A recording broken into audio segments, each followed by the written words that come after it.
오늘 하나님 말씀은 시편 61편 말씀입니다.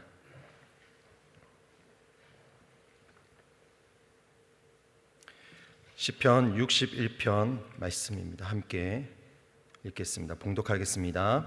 하나님이여 나의 부르짖음을 들으시며 내 기도에 유의하소서. 내 마음이 눌릴 때에 땅끝에서부터 주께 부르짖으오리니 나보다 높은 바위에 나를 인도하소서. 주는 나의 피난처시요 원수를 피하는 견고한 망대의 시민이이다. 내가 영원히 주의 장막에 거하며 내가 주의 날개 밑에 피하리이다. 하나님이여 내 서원을 들으시고 주의 이름을 경외하는 자의 얻을 기업을 내게 주셨나이다. 주께서 왕으로 장수케 하사 그 나이 여러 대에 미치게 하시리이다. 저가 영원히 하나님 앞에 거하리니 인자와 진리를 예비하사 저를 보호하소서. 그리하시면 내가 주의 이름을 영원히 찬양하며 매일 나의 서원을 이행하리이다. 아멘. 오늘 9월 30일 효화행복 제목은 땅끝에서의 부르짖음입니다. 요절 말씀 함께 읽겠습니다. 내 마음이 눌릴 때에 땅끝에서부터 주께 부르짖으오리니 나보다 높은 바위에 나를 인도하소서. 주는 나의 피난처시요 원수를 피하는 견고한 망대심이니이다. 아멘. 학자들은 다윗이 아들 압살롬의 반역으로 인해 마하나임까지 피신하게 된 상황에서 본 시편을 지은 것으로 추측한다. 수적으로 훨씬 우위인 압살롬의 군대에게 땅끝까지 몰린 다윗은 지금 대적들과 대치 상태에 있다. 그는 더 이상 도망칠 곳이 없는 벼랑 끝에 몰려 있는 것이다. 게다가 자신의 생명을 노리는 대적이 사랑하는 아들 압살롬이라는 사실은 그를 더욱 큰 절망과 좌절에 빠지게 했을 것이다. 사람들은 보통 다윗과 같은 상황이 되면 될 대로 되라는 식으로 체념하며 모든 것을 포기한다. 그러나 신앙의 용사 다윗은 인생의 땅끝에서 하나님이여 라고 절박하게 외치며 자신의 도움이신 하나님을 찾는다. 그리고 나보다 높은 바위에 나를 인도하소서라고 간구하며 자신의 전부를 하나님께 의탁한다. 이는 나는 할 수 없으나 당신은 할 수 있습니다. 인생의 주권은 나에게 있지 않고 하나님께만 있습니다 라고 고백하는 것이다. 다윗에게 하나님은 환난 날의 피난처, 적의 공격을 피할 수 있는 견고한 망대이시며 위험에서 자신을 품어주는 날개이시므로 그는 영원히 주의 장막에 거할 것을 고백한다. 하나님에 대한 이러한 믿음을 바탕으로 다윗은 비록 지금은 왕권을 빼앗겼지만 하나님의 변치 않는 언약의 바탕 위에 다시 왕권이 회복될 것까지 확신한다. 하나님의 언약을 확신하고 기도하면 절대로 실패하지 않는다. 하나님은 언약을 지키시는 신실하신 하나님이시기 때문이다. 더 이상 길이 없는 삶의 벼랑 끝에 몰릴지라도 벼랑 밑을 보지 말고 벼랑 위에 계신 하나님을 향해 부르짖자.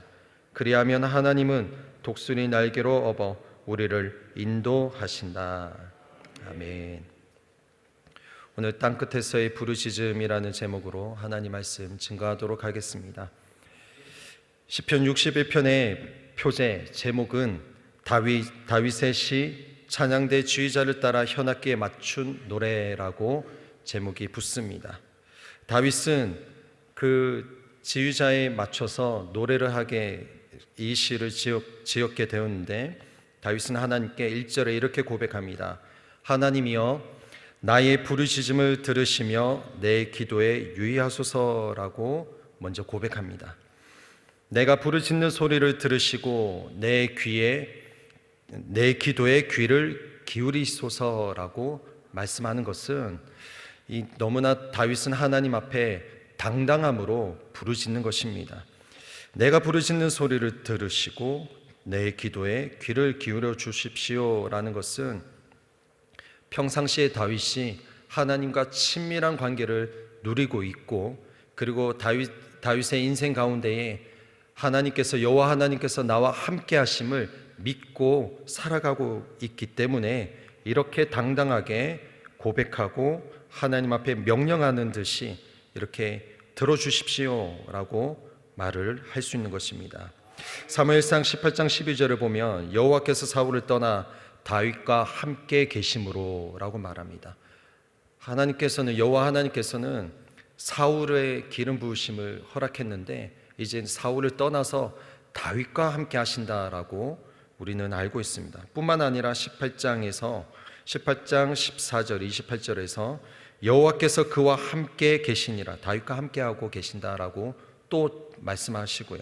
28절에 여호와께서 다윗과 함께 계심을 사울이 보고 알았고라고 기록하고 있습니다.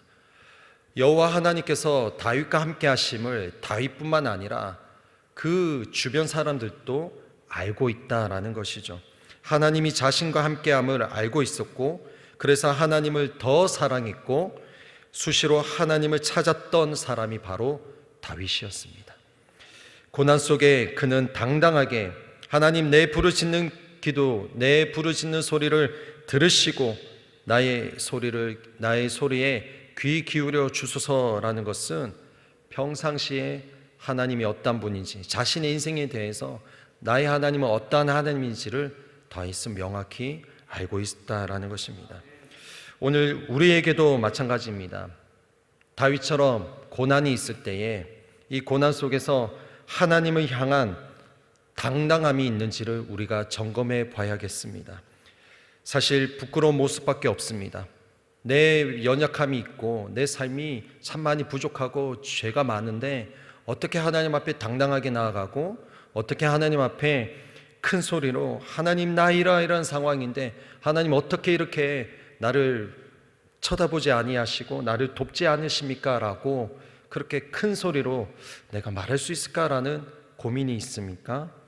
그렇다면 우리가 할 수 있는 것은 평상시에 하나님의 마음을 더 깊게 알아가고 하나님이 어떠한 분인지, 지금 내 상황 속에서 나의 가정과 내 직장과 나의 자녀들 모든 일상 속에서 하나님은 어떤 분인지를 그 마음을 깨달아 알 때에 우리는 더욱더 담대하게, 더욱더 당당하게 하나님 앞에 부르짖을 수 있게 되는 것입니다. 내가 어떻게 하나님 앞에 당당하게 기도할 수 있을까? 그냥 감사하면서 하나님 그냥 주시는 것, 그냥 오늘 하루하루 그냥 감사합니다, 대충 이렇게 그냥 고백하는 것이 아니라 다윗처럼 이렇게 당당하게 말할 수 있는 방법은 나 비록 연약하고 죄가 많지만 그렇기 때문에 하나님이 필요합니다. 나의 연약한 모습 이대로 주님 앞에 나아가오니 아버지 하나님, 나를 불쌍히 여기소서라는 고백으로 겸손하게 나아갈 때에 하나님께서 우리의 기도를 들어주시는 것입니다. 여러분, 다윗처럼 당당하게 하나님 앞에 간구했던 분이 또 한 분이 계셔요. 그분은 누구냐? 우리 예수님이셨습니다. 예수님은 그 누구보다 순간순간마다 당당하게 하나님 아버지께 기도하셨습니다. 어느 정도로 기도하셨냐면 습관 따라 습관적으로 하나님 앞에 기도하셨습니다. 그 성부 하나님께, 아버지 하나님께 예수님께서는 모든 사역에 앞서서, 귀신을 내쫓기에도 앞서서, 병 고치는 그 사역에, 신유 사역에도 앞서서 예수님은 하나님 아버지께 나아가서 하나님께 당당함으로 아뢰고 또 하나님의 음성을 들었다라는 것입니다. 예수님은 다윗보다 더 완벽하게, 더 온전하게 하나님 아버지를 사랑하고 순종했습니다. 다윗보다 더 완벽한 순종을 그 3년 반 동안 보이셨습니다. 공생의 3년 반 동안 예수님은 최고의 순종으로 우리에게 본을 보여주셨다라는 것입니다. 하나님 아버지께서 예수님 자신과 함께 하심에 그 함께 하시는 그 확실한 믿음을 예수님은 갖고 계셨습니다. 그렇기 때문에 다윗보다 더 담대하게, 더 당당하게 예수님은 하나님 아버지께 아뢰 수 있으셨다라는 겁니다. 우리 예수님도 수시로 습관을 쫓아서 하나님 아버지께 나아가 간절히 기도하셨다면 저와 여러분은 그 예수님을 보면서 예수님처럼 담대하게 기도할 수 있습니다.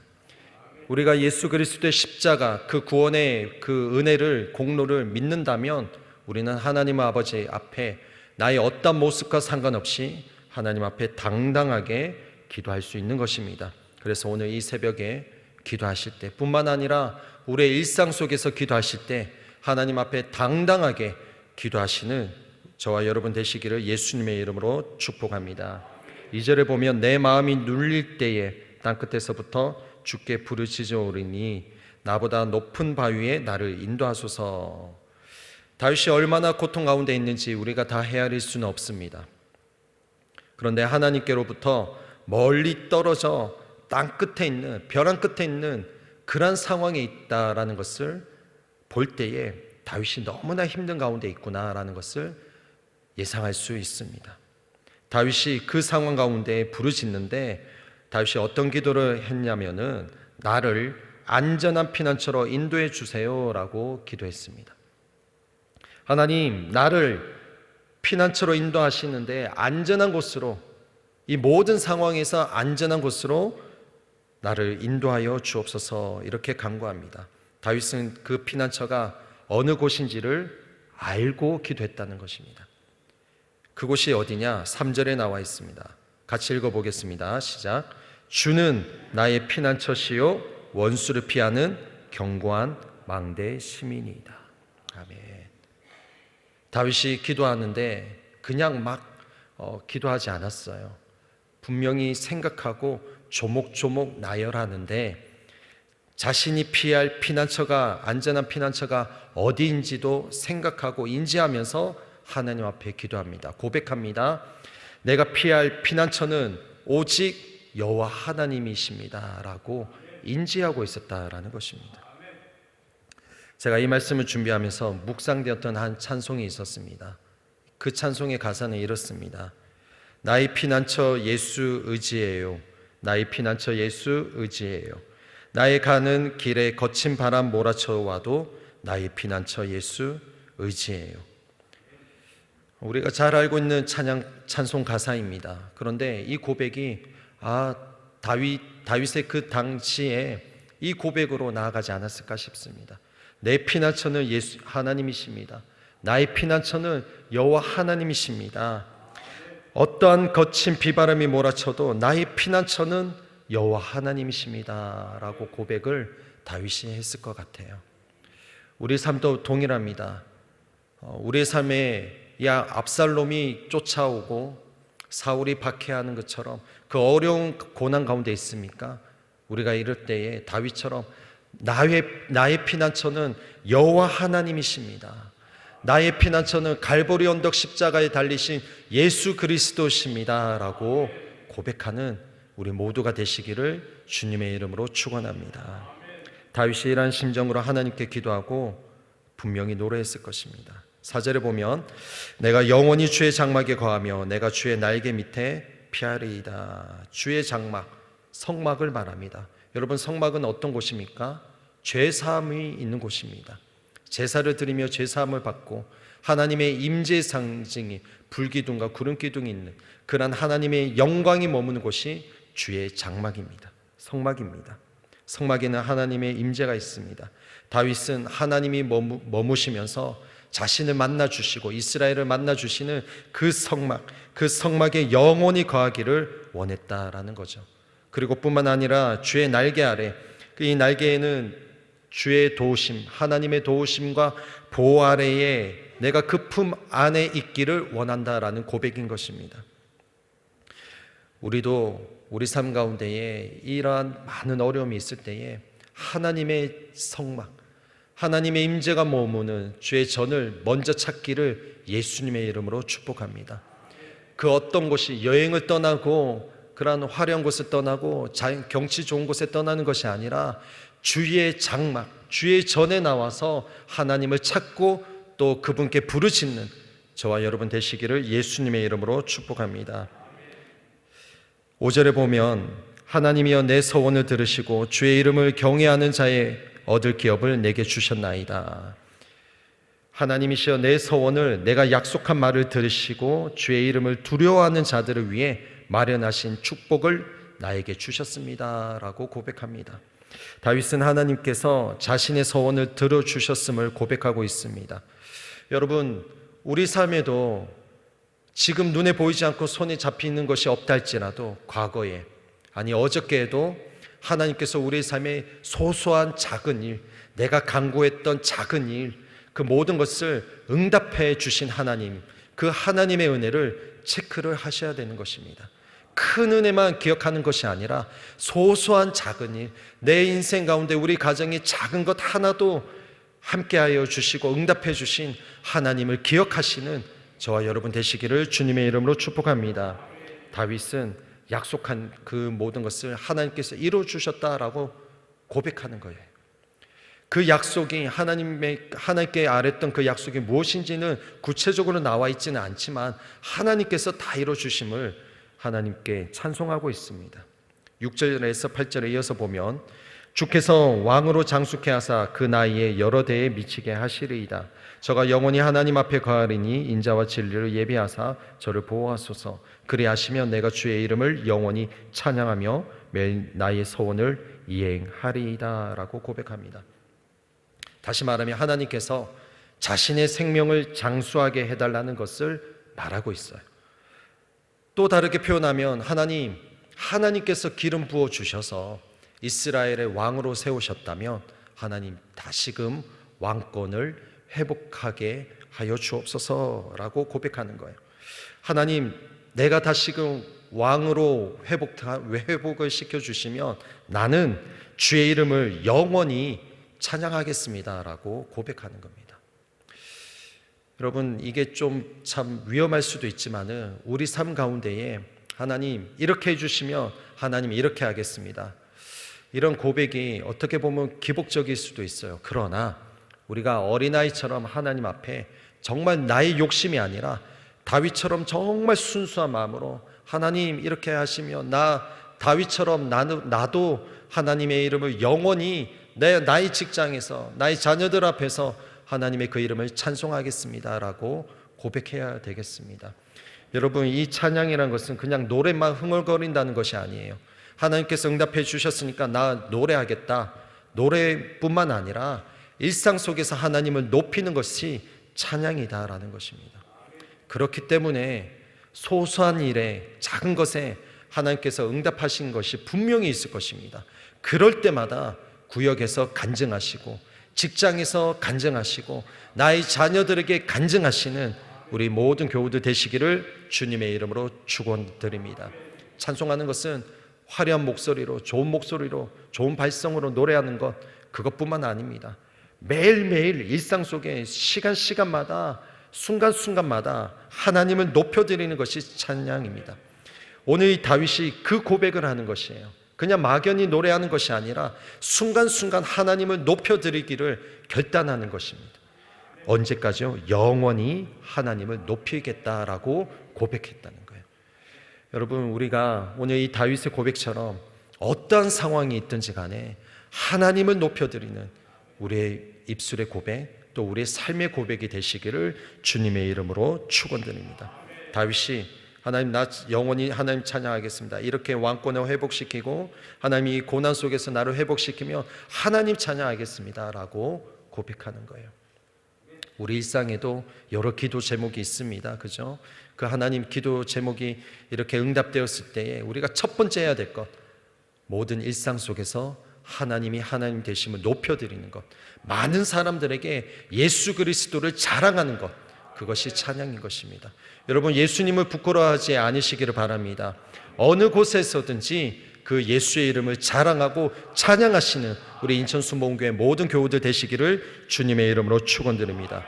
고난 속에서 우리의 피난처 되시는, 우리의 높은 망대가 되시는 하나님 아버지께 부르짖고 또 오늘 다윗처럼 그분을 자랑할 수 있는 저와 여러분 되시기를 예수님의 이름으로 축원드립니다.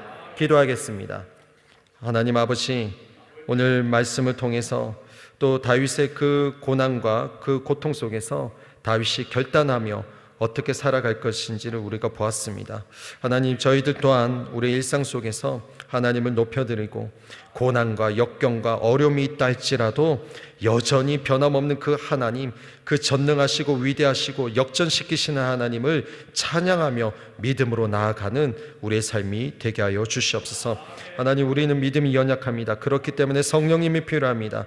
날마다 시간마다 성령께서 우리를 붙잡아 주시고 우리를 도와주심으로 하나님 결단코 하나님으로부터 멀어지지 아니하는 우리의 인생이 될 수 있도록 주여 인도하여 주시옵소서. 우리의 입술이 하나님 앞에서 불평하고 원망하고 정죄 판단하는 것이 아니라 날마다 입술로 하나님을 영화롭게 하고 하나님을 높여드리는 우리 삶이 될 수 있도록 인도하여 주시옵소서. 그러한 이 하루가 될 수 있도록 성령님 우리를 붙잡아 주옵소서. 예수님의 이름으로 기도 올리옵나이다. 아멘.